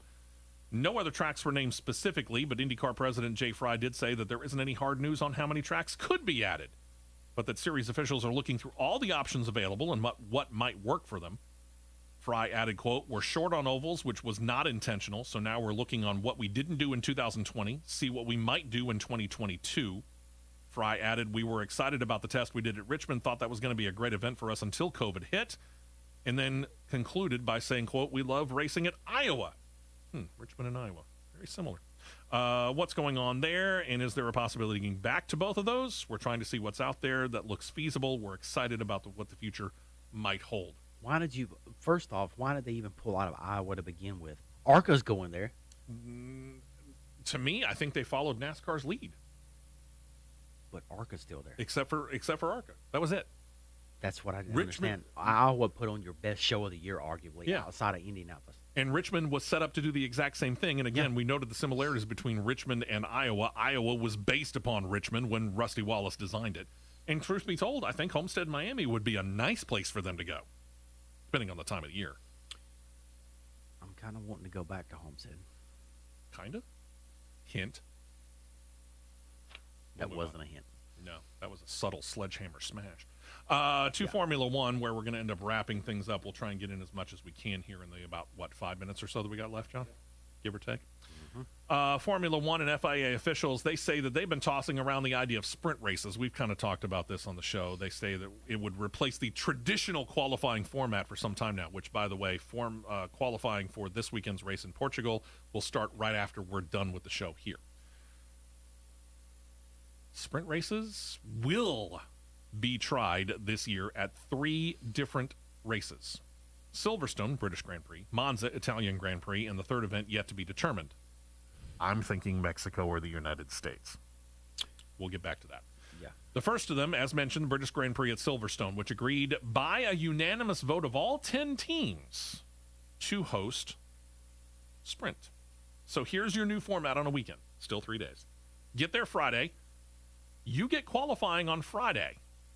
And instead of Saturday, it will replace a practice session here. So instead of 3 practice sessions, 2 practice sessions, a traditional qualifying. Saturday, instead of running the qualifying session, then they'll do the sprint race. 100-kilometer sprint race will happen on Saturday, using the Friday qualifying to set the lineup for Saturday's sprint race. And then Sunday's main Grand Prix lineup will be set by the results of the sprint race. Agree or disagree? It's an interesting thought, and it's an experiment that could probably still be toyed with. Yeah, I'm kind of on the fence with it, honestly. I want to see how it does. Yeah, I want to see how it does, but then again, I'm not completely sold on it, but I'm also not ready to punt it just yet. yeah, the first one that throws a heave-ho into one of the corners trying to get a fast lap and wrecks half the field, they'll immediately scrap it. and watch. Yeah, probably. What's going to happen? Another note on this, the top 3 finishers in the sprint race will get championship points, 3 points for winning, 2 for second, 1 for third. They'll try it at Silverstone ahead of the British Grand Prix, try it again at Monza ahead of the Italian Grand Prix. While the third race has yet to be determined, Formula One officials state that they want it to be a non-European race. How about a North American race? That's why I'm thinking either United States or Mexico, because those are 2 very, very popular races. They're trying to get more and more publicity for the U.S. race, and let's face it, I think the last full time, 2019, when they ran the Mexican Grand Prix, they figured there were close to 350, 400,000 people there that weekend. Mm-hmm. You're going to want to do it at one of the really popular events. Mm-hmm. Mexico could do it, or you bring extra publicity to the U.S. Grand Prix. Yep. Hint. Last weekend, under the radar, F1 and Japanese Grand Prix race promoter Mobility Land came together on a 3-year extension of their contract for the Japanese Grand Prix at the famed Suzuka circuit. That'll run through 2024. They first went there in 1987, and the course has become a driver and fan favorite, despite being a little bit dangerous. Since then, it's also been the crowning race several times in the F1 Championship, despite never really being the season finale. It also continues Formula One's desire to be much more visible in Asia. It's their foothold in Asia. And then there's Canada. And I blame Canada. I really do. they've decided that they're not willing to host Formula One for a second straight year. It was already understood that if it were to run, it would be without fans, but Canadian government officials continue to debate it, considering their overly restricted COVID-19 protocols, a 14-day quarantine period for anyone coming into the country. They rejected Formula One again because they weren't willing to give any travel restriction exemptions at all. So what did Formula One do? They said, hey, Turkey, you want it? And Turkey said, yes! They filled in as a host in 2020 as well. They will host Formula One June 13th instead of heading to America's Hat. They're going to use the same Istanbul Park circuit that they have in the past. Makes travel a little bit more convenient, too, because the week before, they'll be running in Baku, Azerbaijan. So Azerbaijan to Turkey, not bad. Azerbaijan to Canada, that's a haul. Canada did have some good news. They did sign a 2-year extension to their deal with Formula One, so at least they get to keep the Canadian Grand Prix through 2031, assuming they ever run it again. Yeah. We'll leave it at that. We'll get back into some other situations. Lewis Hamilton and Mercedes, they haven't talked contract yet, but Lewis Hamilton was at a tire test for Pirelli right after the last Grand Prix. He did state, I went to the tire test specifically because I plan to be here in 2022. Take that for what you will. Yeah. All right. We're done. We're out of here. Thanks to Ox Foundation Solutions, Michael Hart, for all of their help in helping support us here at the Championship Racing Network. If you want to get in touch with us, go on to crnradio.us. Contact us. We'll get in contact with you if you want to help be a partner here on the show. Y'all have a great week. Enjoy the racing. We'll talk to you again next week right here on the Championship Racing Network.